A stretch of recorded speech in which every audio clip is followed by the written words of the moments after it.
I'm a feminist, but when I see a woman drinking beer, I do assume she's at least bi. If she drinks beer? Yeah. The thing is, I love beer, and I don't drink... Exactly. I don't drink it that often for... Sure. Yeah. Just in college, reasons. right? Yeah. I dabble with beer, is what I'm saying. Yeah. I would like It's to a drink... holiday drink, sure. I would like to drink... I'd like to drink beer more than I do. Listen. Wouldn't we all? I'm a feminist, but I recently said to a woman who had children, I don't believe giving birth is as hard as writing a book. Because if you're a quitter, it doesn't matter. If you quit giving birth, birth will just finish up on its own. But if you quit writing a book, it's just never going to come out of you. So it takes more self-discipline to write a book than have a baby, because the baby's doing a lot of the work in getting out of you. And the doctors and the doulas that people have and the midwives, and in a way, what is the woman really doing at all? It's hard for me to get on board with the narrative that says that, in many ways, male babies do the labour rather than women do the labour. But I hear you, and congratulations on your book. Really, it's beautiful. I know it must be very difficult to give birth. If you have given birth, or in fact you're listening to this podcast while giving birth, and you're screaming, I'm so sorry. "Shut the fuck up!" at me. Now, I completely get that. I haven't given birth, and I don't know what it's like. And Jessica Foster-Q says it's like a horror movie. I'm a feminist, but I would trade head for housework. Thank you to the few people who laughed at that. The rest of you are liars, and that's fine. I hope you feel good. What do you mean? What I'm saying is, like, I would... Deborah, I'm saying I would give my partner a head to not have to be the one who makes breakfast. Yeah, that's just marriage, isn't it? What you're describing is basically marriage. Then why does everyone look so horrified? Because there's certain things we don't say out loud in Britain. Okay, yeah, I got it. I'm a feminist, but when I see women on Instagram with dyed armpit hair, I do think, when do you have the time, though? Because I don't have time to even, touch my roots up sometimes, which I know I don't have to, because we can have grey hair, and grey hair is a good thing, and it's a feminist thing, and there's nothing wrong with it. I don't want it, and that's also feminist to not want it. Or maybe it's not feminist to not want it, but it is...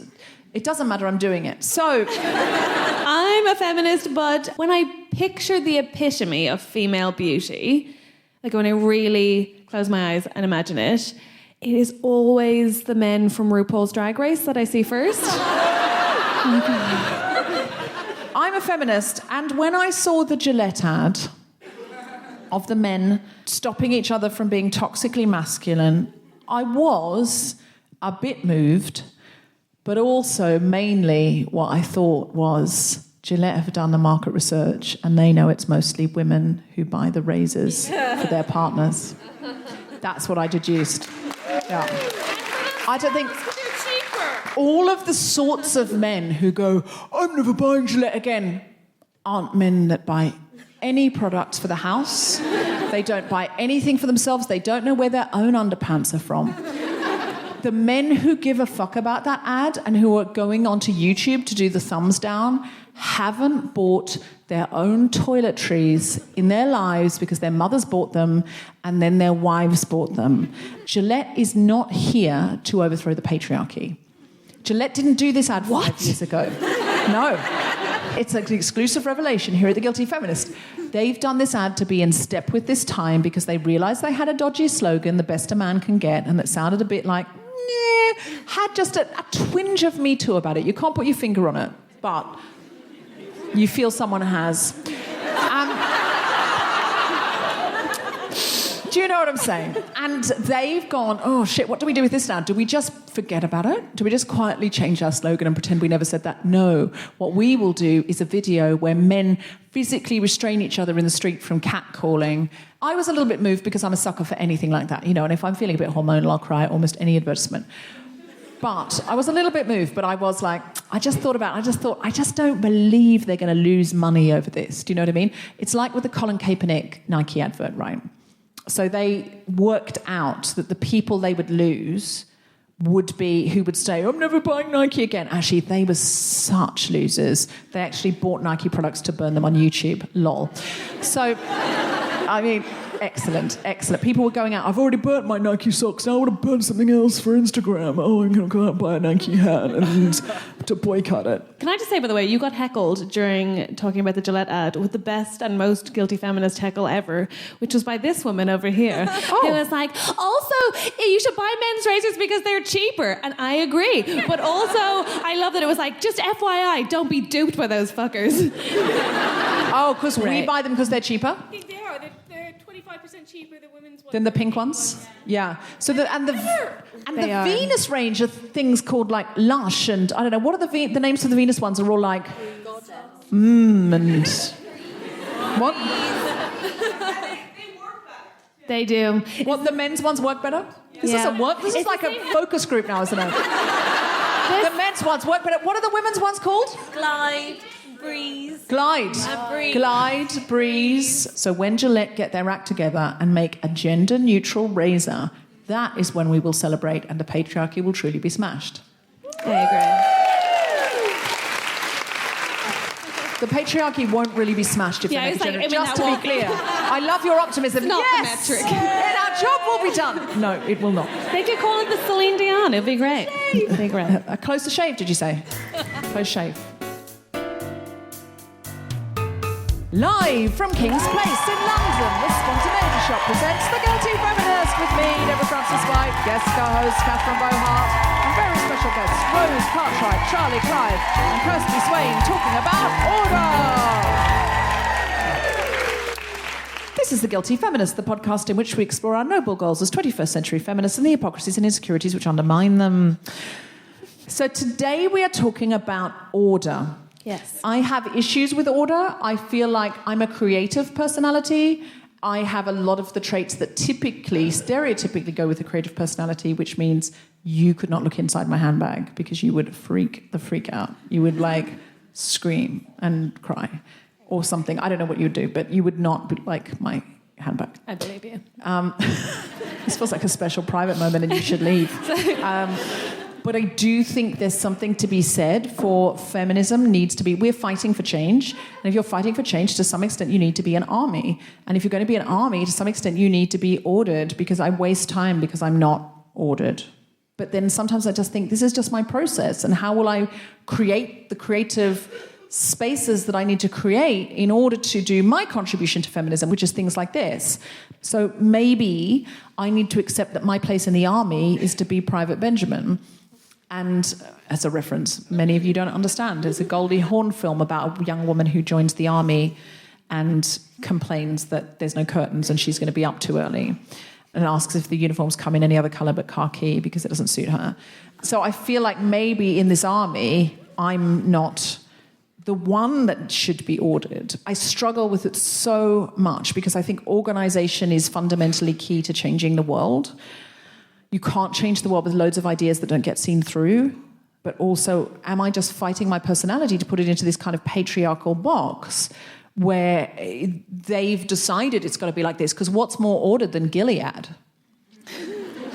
Which is the fictitious future dystopia that The Handmaid's Tale is set in, right? That's all about order. And if you go into some of those patriarchal societies, everything's very rigid. That's what I was going to say. I'm not sure that chaos isn't anathema to patriarchal structures because it, in many ways, means that we're not as controllable. Like, if we're ordered and following a regiment, then we are more predictable. And so, actually, it's not necessarily true that we have to be. That's what I'm hoping. Yeah. So what I want to do is harness order in the right place in my life, but also organised chaos, I think, is probably the future that I need to be aiming for. Yeah. How do you feel about order and feminism? Do you mean order in terms of within feminism or order as a concept in feminism as well? Take it however you will. You should probably say... I was going to say, I'm just going to tell you. Okay. Are you going to do you want to do it in the stand-up? Yeah, well, I could give you an overview. No, do it in the stand-up and then we'll hit. That's fine. Okay. All right. Please welcome to the stage the wonderful, the hilarious Catherine Bohart.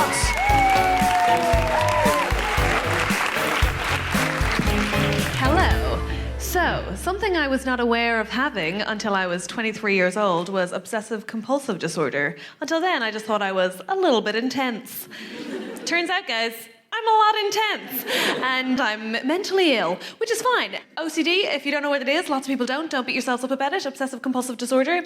Lots of people have a little tick they like to do when it comes to OCD. I'll say I have OCD, and they'll say, oh, I'm a little bit OCD. Anyone think they're a little bit OCD? Diagnosed? Because otherwise it's not the same. It's not the same. It's so interesting to me because people will often say, I'm a little bit OCD, and you think, well, listen to the words in the disorder. You can't be a little bit obsessive, can you? Or a little bit compulsive. You're not doing it right, my friend. You're not doing it right. But also, I do understand it. And I think partly it's because we don't know how to deal always with conversations around mental health. Certainly the standard is not, oh, I don't know what that is. Can I please have some more information? Instead, I find we tend to treat conversations around mental health a lot more like brunches from Sex and the City. So one person will go, oh, I have this thing, and everyone will go, oh my God, same, babe, me too, same. And you're like, rimming, you all like rimming. Who knew? That joke's not logical. People just like rimming. Even guilty feminist audiences. Good. But you know, something else I think other people are trying to do, what they're trying to do is kind of have a bit of a humble brag that they're an adult, right? Because it's an opportunity to say that they do things they should probably do anyway, right? So they're like, oh yeah, I wash my hands. Oh yeah. I turn the gas off. I don't put the kettle in the microwave. Oh yeah. I know what I'm about. And you're like, come on now, we're a room full of adults. Do we not all have clean hands? I need someone to cheer or nod. I am not feeling safe right now. Thank you. Thanks, guys. Thank you. But yeah, I think the other thing is that people think that they are saying that you have something in common, right? It's their way of showing empathy and solidarity. So they assume that you just like cleaning and they like cleaning. So you guys are going to get on. But here's the thing about people with OCD. We don't like our compulsions, right? It's not my hobby to go around after my girlfriend going, you missed a spot. She thinks it's my hobby. It's not my hobby. We don't like doing our compulsions, right? We're just terrified of what will happen if we don't do them. It's like when straight people get married. Does that make sense as a distinction, right? Do we understand it? Now, it's a little bit tricky to explain that distinction sometimes, right? To say that you're actually terrified of the consequences of not doing something rather than that you love doing something. And so I was trying to explain this to my parents who are ardently Catholic people. Now, that's a tricky sell, right? Because you're trying to tell Catholics that you're terrified of a non-specific terrible thing happening if you don't engage in seemingly ridiculous ritualistic behaviour. They're like, uh-huh. Oh, a doctor, Catherine? No, she'll just come to Mass with the rest of the family. Say your prayers properly, obviously like a good girl, and then don't eat meat on a Friday. Whatever you do, don't wank or God will be mad forever. It's fine. And you go, okay. No, to be fair to my parents, they were probably unaware of OCD until I said I had it, and they did okay. You know, my dad's first reaction was, oh my God, Catherine, don't they have a name for everything these days? Are you sure you're not just tidy? Could you not just be tidy? It's not the official diagnosis, Dad. No. My mother, on the other hand, had to explain my absence, right? Because when I was first diagnosed, I was hospitalised for 4 months. Okay, gonna give some people a moment here to unclench. I'm fine. Don't worry, I'm out. I mean, they don't know I'm out, but I'm out. Yeah, I'm out. And so my mom had to explain my absence, right? Because when I was being raised, you know, if a young Irish woman went missing for a couple of months, you best have a story. And so my mom started saying, oh, she's gone to summer camp. Yeah. Which I think at 23 sounds implausible at best. Implausible at best, I'd say. Since I've started doing this stuff on stage, I've started to meet this particular type of woman at the end of my gigs, and she's amazing. Because I only recently started talking about OCD on stage. I was just trying to get the bit perfect. And You're right, that's all I deserved. Fine. Very self-aware. Good for you. Now, this woman, I started meeting her at the end of my gigs, and she'll come up to me at the end. She's very enthusiastic. She drinks Chardonnay. She speaks fast. She's my type of girl.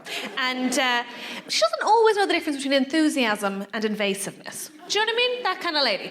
And she'll tend to say this. She'll tend to say, Catherine, so interesting, so brave. So interesting, so brave. So interesting. Can I just ask, how mental are you?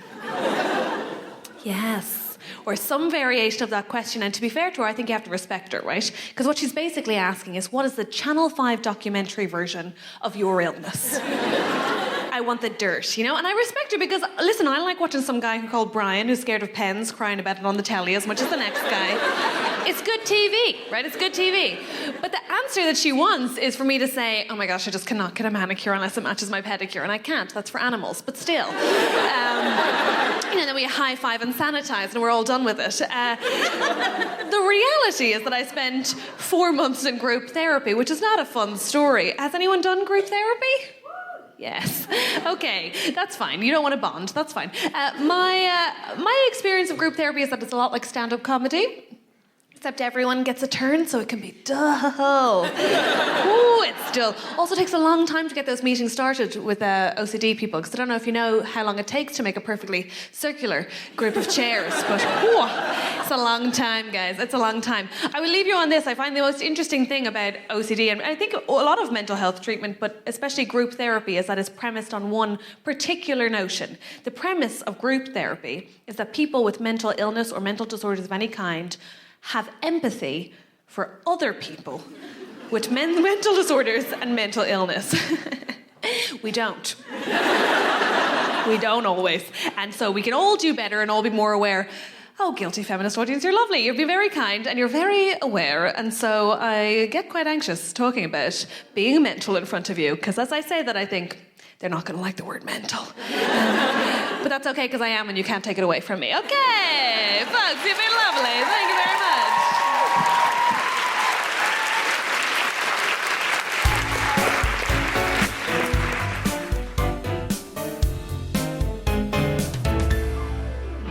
Our guests today are the creators of the new Channel 4 show, Pure. Please welcome screenwriter Kirstie Swain, actor Charly Clive, and the writer of the original memoir, Rose Cartwright.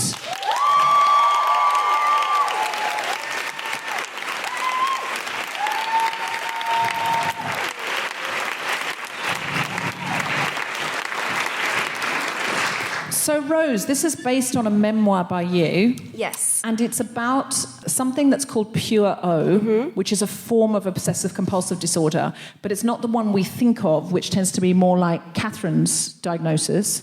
You're calling me like a basic OCD bitch. I would never do that. Well, that's what I heard, so. I am so sorry. No, that's fine. But when I think of OCD, I think of somebody who tidies and wants order in your environment. But Pure O isn't like that, is it? It follows a similar rules. Pure O is just a nickname for another way that OCD can manifest. And really all OCD is about having thoughts, obsessions, urges, doubts that you then feel compelled to do something about with a compulsive action, whether that's a physical compulsion or a compulsion in your mind.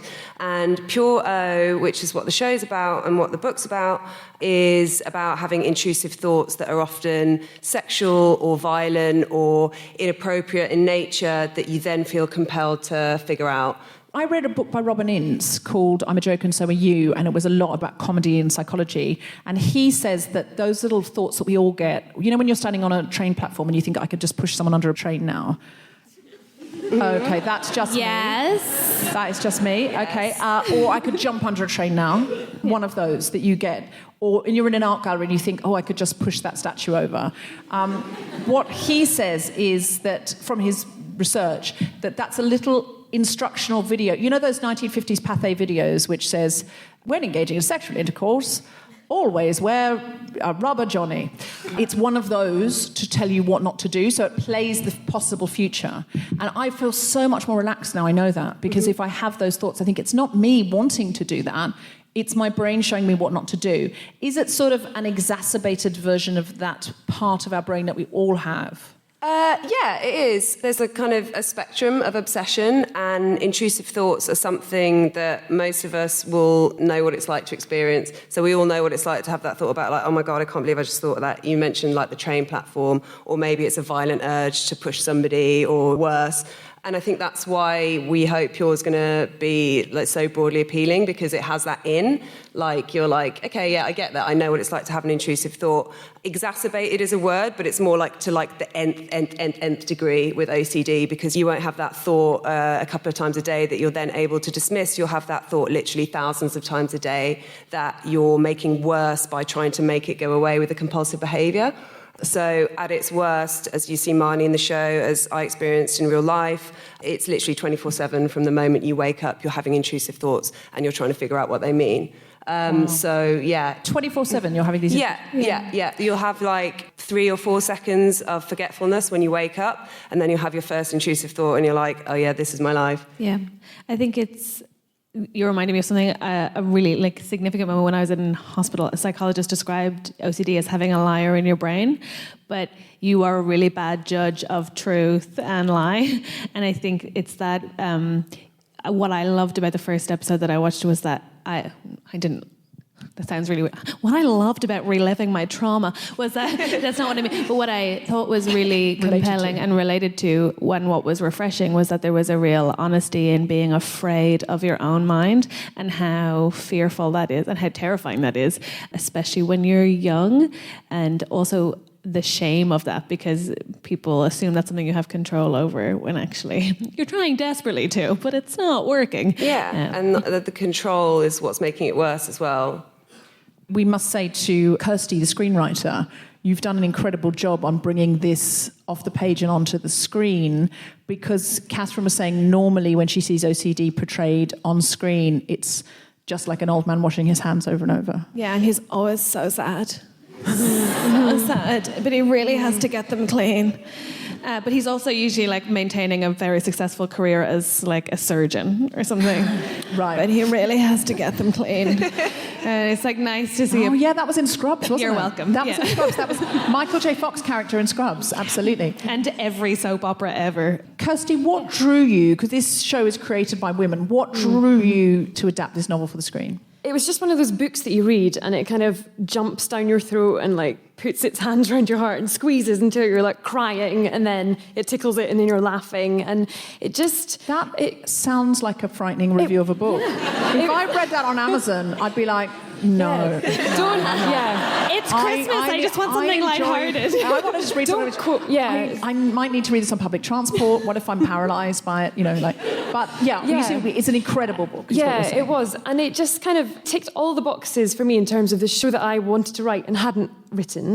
Just the fact that it was about a young female protagonist. It was about someone with a mental health condition and like a country bumpkin going to London, which I massively identified with.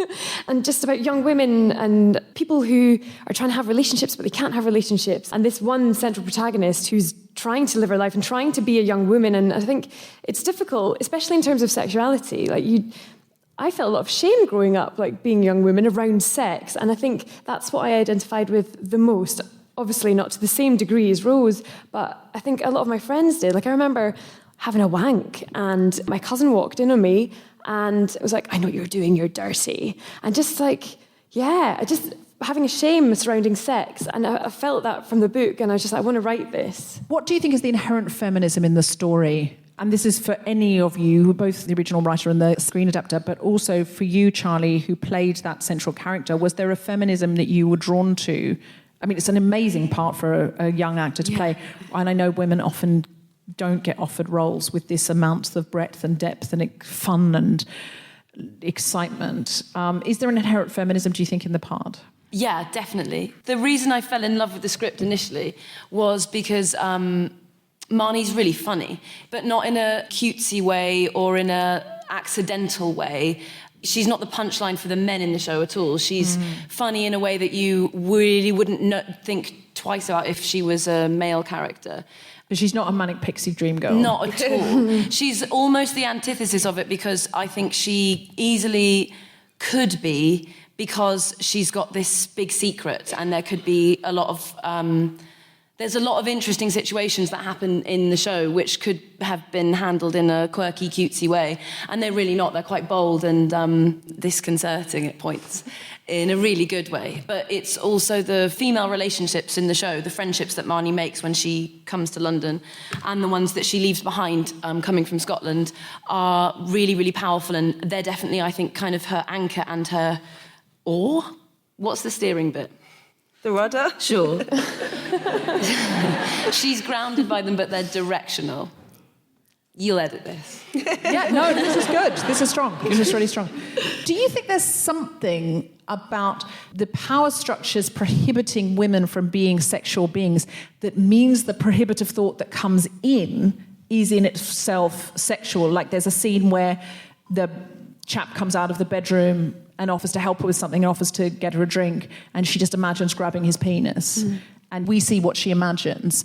Do you think the nature of it, these intrusive thoughts being sexual, are directly linked to the shaming of women having a sexuality? There's an element of that in Marnie's character. She's having some pretty fucked up thoughts about bestiality and getting off with her mum, and she's really struggling with that for obvious reasons. But OCD is really like wide-reaching as well. Like it's not always themes of this nature.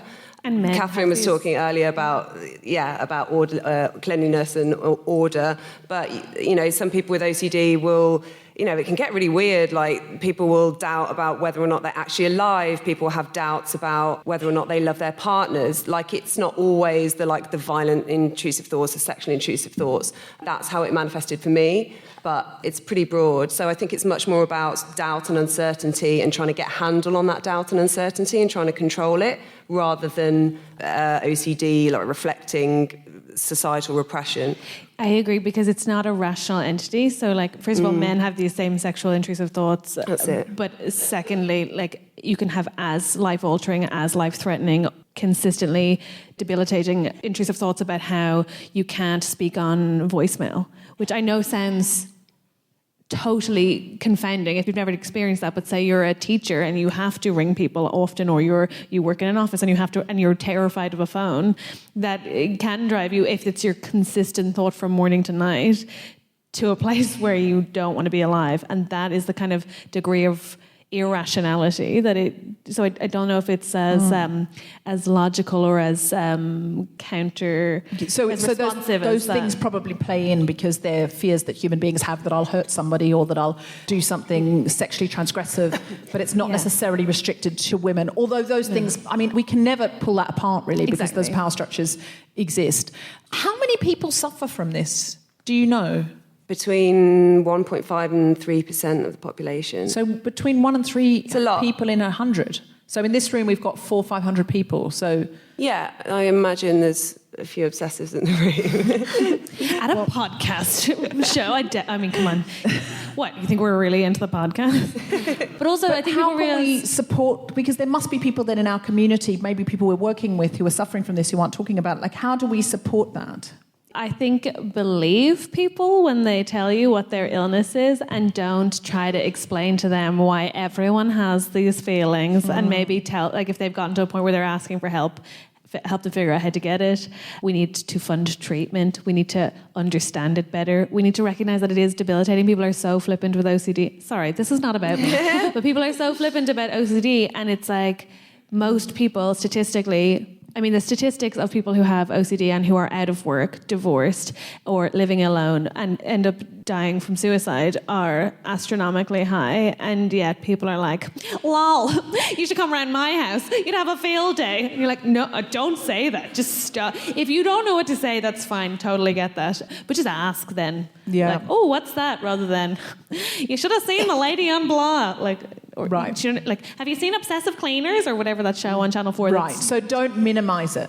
Yeah. basically, and kind of make it the comedy disorder. We've Amongst made a many whole things. show making it a comedy, so was that? No, but I love this because it's so... It's good, you can laugh at it. And I think comedy kind of is a release for people. It kind of, I don't know, it disarms things that you're scared of. And like Rose's book gave us that tool to be funny about it and irreverent about it and just like almost make fun of it, because some of the thoughts that we've included in Rose's book as well are quite bizarre, like fingering a horse or getting teabagged by your dentist. That's quite funny until you obsess about it and it ruins your life and you can't leave your house.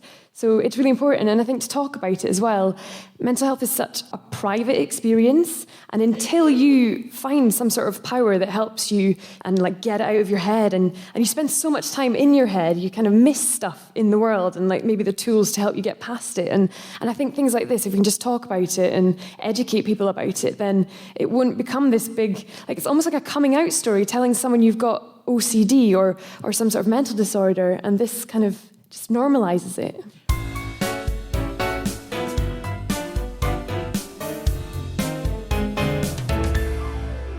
Hello, Guilty Feminist, it's Deborah. I'm just interrupting briefly to say I will be appearing at the amazing A Musical show where comedians sing numbers from musicals. I really want you to be there. It's on the 30th of January at the Backyard Comedy Club in London. Go to amusical.com for tickets. There aren't many left.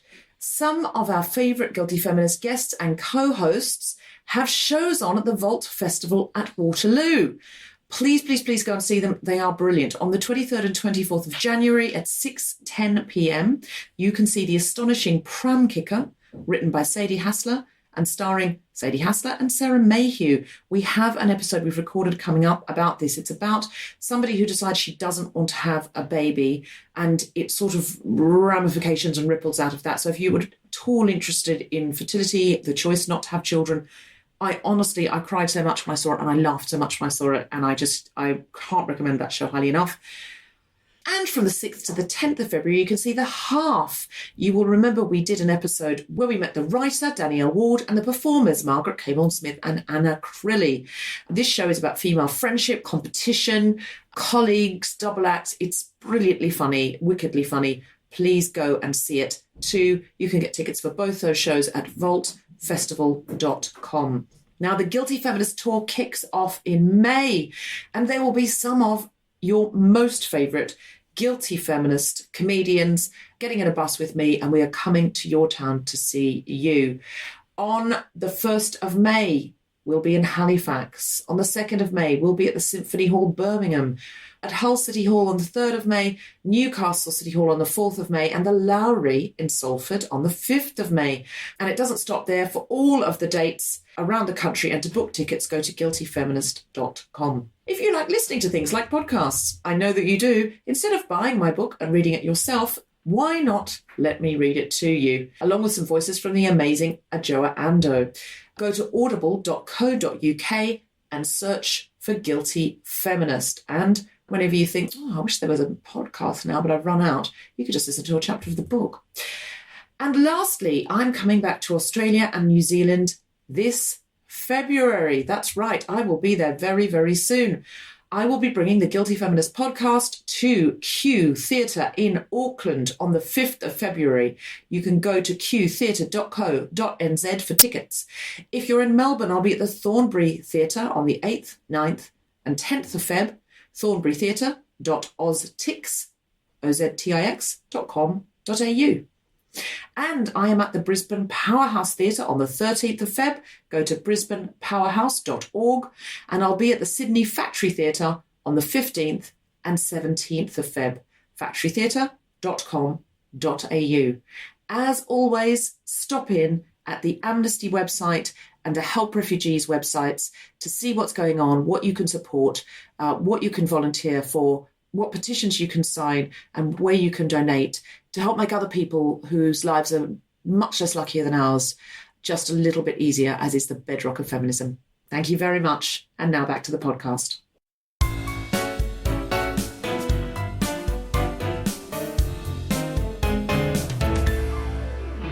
So when people tune in, what should they expect to see? I was going to say tits, but there's more to it than that. I was going to say tits. I was like, to my friend before, I was like, what shall I say? And she was like, just say tits. And that's great. She may have misunderstood our audience. Our demographic is not one that if you go, you'll see tits. There is a demographic for that. That may be more something you should say on the last leg. Yeah. Yeah. It's also really intelligent and really funny and very well acted. I was going to, I'll say it properly, so otherwise I'll get told off for saying tits too many times. But yeah, it's a relationship drama about someone who can't have relationships because of a chronic anxiety disorder. And it's a gang show about a young woman who goes to London to try and find herself, but she finds loads of other people as well. Charlie, what is it that you would like us to take from this show and your manifestation of Marnie? When we get to know Marnie, what are we going to get to know? I hope the people of Scotland approve of my accent. They do. Thank you. I know Kirstie's mum gave me the all clear, so I feel pretty confident about that. I really hope it's relatable to people with whatever anxiety they have, whether it be any kind of OCD, and there are lots of different kinds. I think anxiety is something that everyone can relate to in some way, and the idea that you are not your thoughts is really important, but it's something that's really hard to show.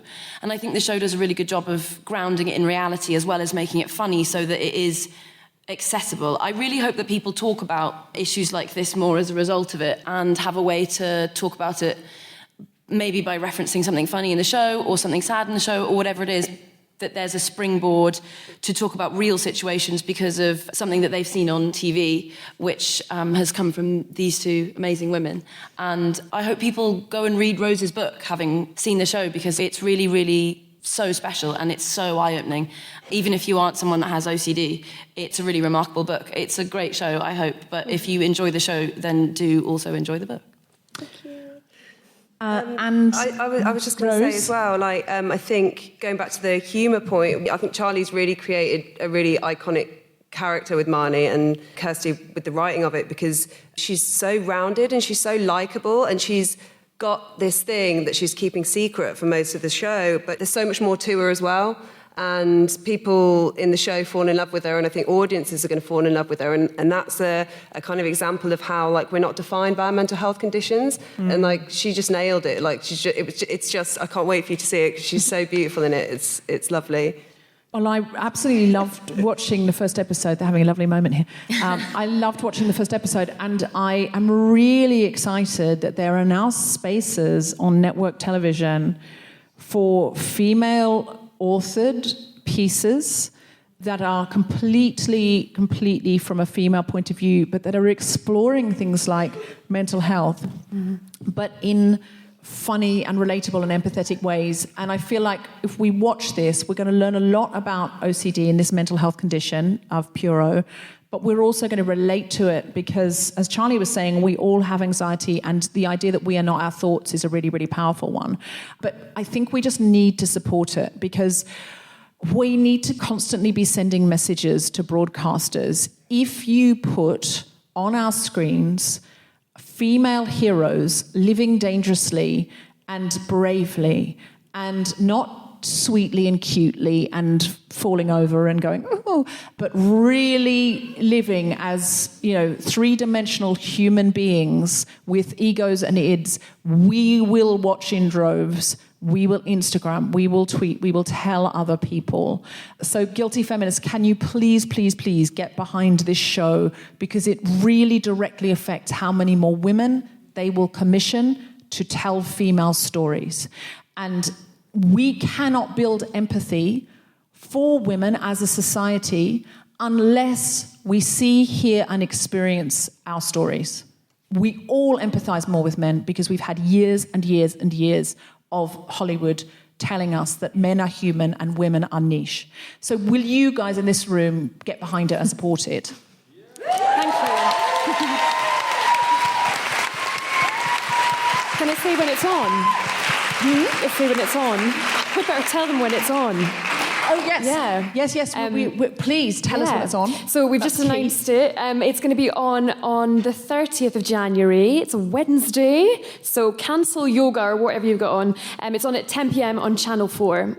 I love that you think I'm doing yoga at 10 p.m. I know, I was like, what? This is much Cancel better. yoga. Cancel your 10 p.m. yoga class, which you were definitely doing, i.e., bring your red wine into the living room is what she means. And the more people who watch it and tweet about it on the night, they're the ratings they count and care about more. I know it's weird. I know it shouldn't matter because we all want to watch things on demand. But if you can't watch it then catch up on 40D. And internationally, how can people see it? Does anyone know? We don't know yet. We don't know yet. But That's why everyone can give it great ratings. Yeah. Everywhere. If you live in another country and you'd really like to see Pure... Watch it illegally. No, don't watch it illegally. But tweet at Channel 4 and say, hey, we'd love to see this and we live in Australia. And then they'll know there's room and it will help them sell it abroad. But we desperately, desperately need more female Walter Whites. We need more female Don Drapers. We need more female stories told. I have no vested interest in this. I don't have shares in this show. I don't know. I just met these people tonight. But I feel so strongly if we won't support it when it happens, it goes away because they're so driven by market forces. So please get on board and watch at least 1 or 2 episodes. And I really genuinely believe if you watch 1 or 2, you will be compelled to watch the rest. You can not binge a diagnosis. it after the first episode. You can binge it all on can all you? 4. Yeah, and then it'll be shown every week after that as well. On all It's amazing. 4s, as Hugh Grant calls it. All 4s. Thanks, Channel 4. Great. It's so good. It's so good. It's really good. Are you going to go and binge it? Yeah, it's really funny and it's excellent. You should. It's funny, it's heartwarming, it's beautiful, it's moving, and it's a peculiarly female story, and it's about mental health, but it's not, as you say, somebody sad washing their hands over and over. Which is how it's That normally surgeon portrayed. has a story, and I'm real sad for him. But I just nice that More it's a different stories, story. more Yeah, stories, more it's a stories. different- Catherine, do you have anything to plug? Oh my gosh, yes, thank you. I have a show about, amongst things, it's about me having OCD, but it's also about being the bisexual daughter of a Catholic deacon, and all of those things in one show, believe it or not, called Immaculate. Is at the Soho Theatre on the 25th of February through to the 2nd of March, and I'm also trying stuff for my new show over the following year, and you can find dates for that on my website, catherinebohart.com. So watch both Immaculate and Pure. We found the theme.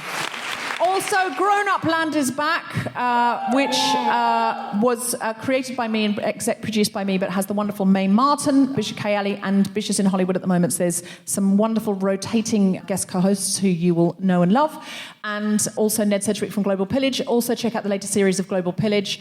And I think there's a few tickets left for A Musical. A Musical is on the 30th of January. It's comedians singing songs from musicals. It's a regular show. It's so much fun. Like, the audience go, not crazy, foolish. The audience are very enthusiastic. What fools they are. The audience go... Yeah. I think I am crazy enough to say crazy. I feel like I own crazy. I'm not crazy enough to say them at all. Yes, sorry. Okay. 30th of January, it's called A Musical. Buy tickets now. There aren't many left. You have been listening to The Guilty Feminist with me, Deborah Frances-White, guest co-host Catherine Bohart, and our very special guests, Cartwright, Charly Clive, and Kirstie Swain. The recording engineer was Chris Sharp. Music was by Mark Hodge. The producer was Tom Slinsky for The Spontaneity Shop. Thanks to Zoe, Jacob, Sally, and everyone at King's Place, as well as all of you for listening. For more information about this and other episodes, visit guiltyfeminist.com.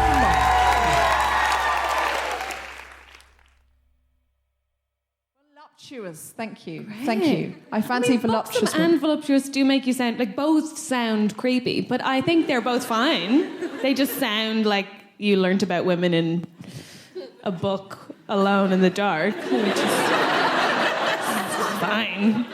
Yeah. How did you know about women? I went to an all-girls school. Shall we? Right.